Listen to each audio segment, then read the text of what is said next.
आजच सबस्क्राईब करा आणि आपल्या आवडत्या मालिकांचा आनंद लुटा.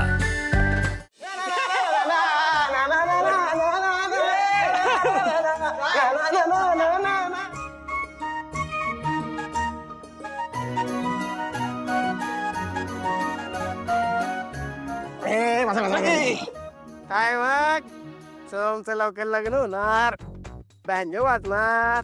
चला मुलाने मुलींच्या गळ्यात हार घाला, आता चमन घाला, मम म्हणा, मम माझ्या पाया पडा.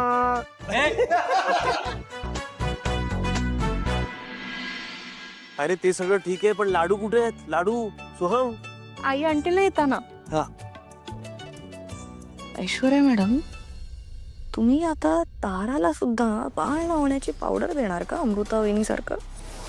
म्हणजे हे लग्न जर झालं या घरात पाळणं आणणार.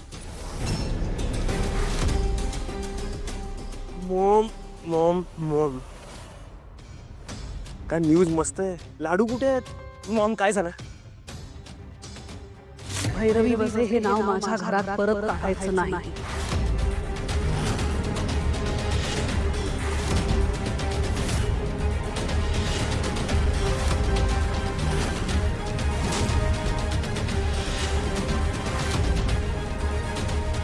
काय? सोहमचं स्थळ घेऊन गेले होते ना मी, तिच्या तारासाठी. तिने चक्क नकार दिला, पण मला हे नातं मान्य नाही.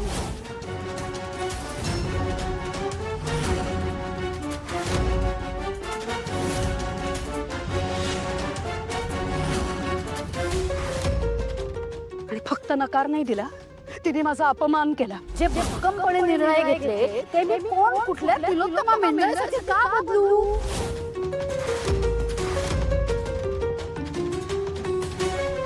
आमच्या इतक्या वर्षांच्या मैत्रीचा अपमान केला तिनं.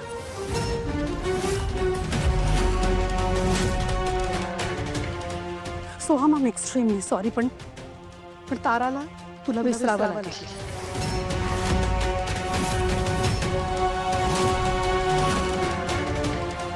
मला हे लग्न मान्य नाही सोहम. तारा आपल्या घरची सून नाही होऊ शकत आता. I am so sorry. भैरवीचे आणि या घरचे संबंध कायमचे तुटलेत, आणि वजे परिवारासाठी माझ्या घराचे दरवाजे बंद. Is that clear? मॉम,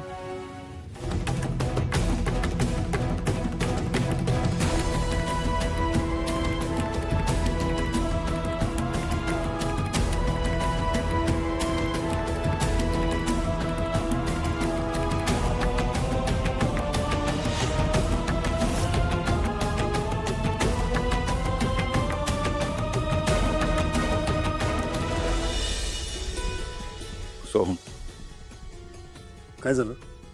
हा, काय झालंय सांगशील का मला? दादा,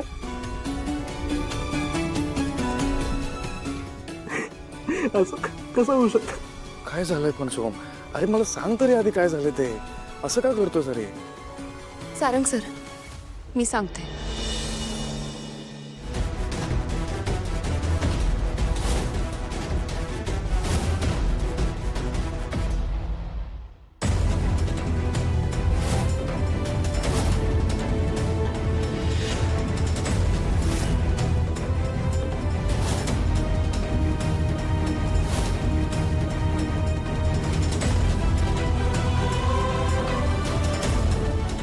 शांत शांत. अरे पण वाद आई आणि भैरवीजी मध्ये झालेत ना. सोहम आणि ताराची काय चूक आहे? एकमेकांना प्रेम करतात, ते आयुष्य काढायचे त्यांना. हे बघ सोहम, अरे तडकाफडकीमध्ये निर्णय घेतला असेल आईने तिथे, जे काही घडलं ना त्यावरून. आईशी बोलतो मी एकदा, आता शांत झाली असेल ती. ऐक माझं सोहम, काही झालेलं नाही, मी बोलतो आईशी एकदा. शांत हो तू, शांत हो आधी, शांत हो. मी बोलतो आईशी.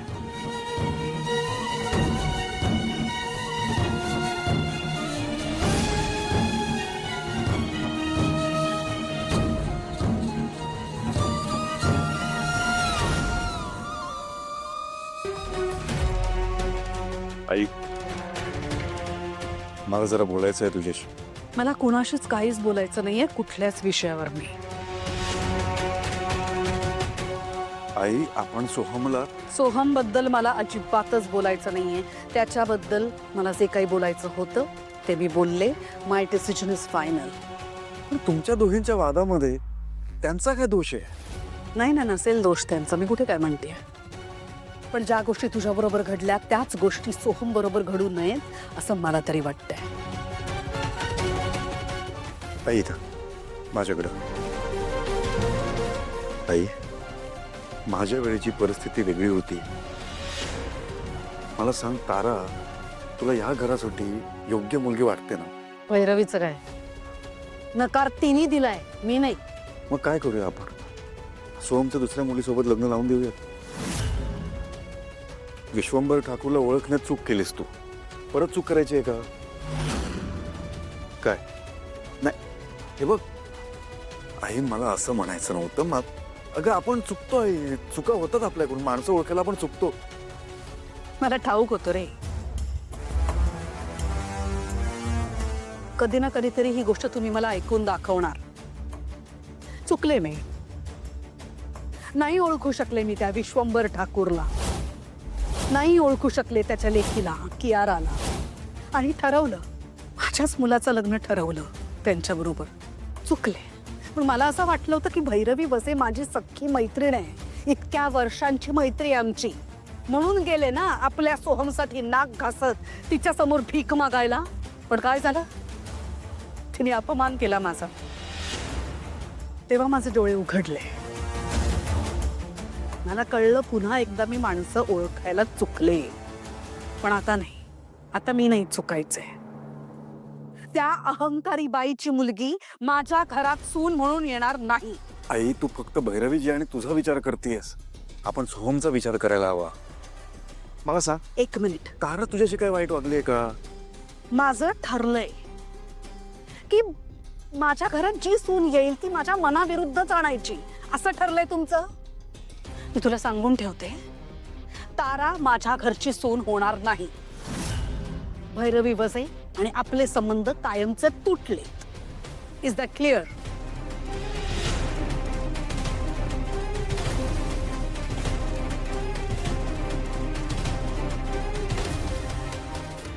अगं मम्मा, तू या काल आलेल्या लोकांसाठी तुझं आणि तिलोत्तम आंटीचं वर्षानुवर्ष असलेलं नातं तोडून टाकलं.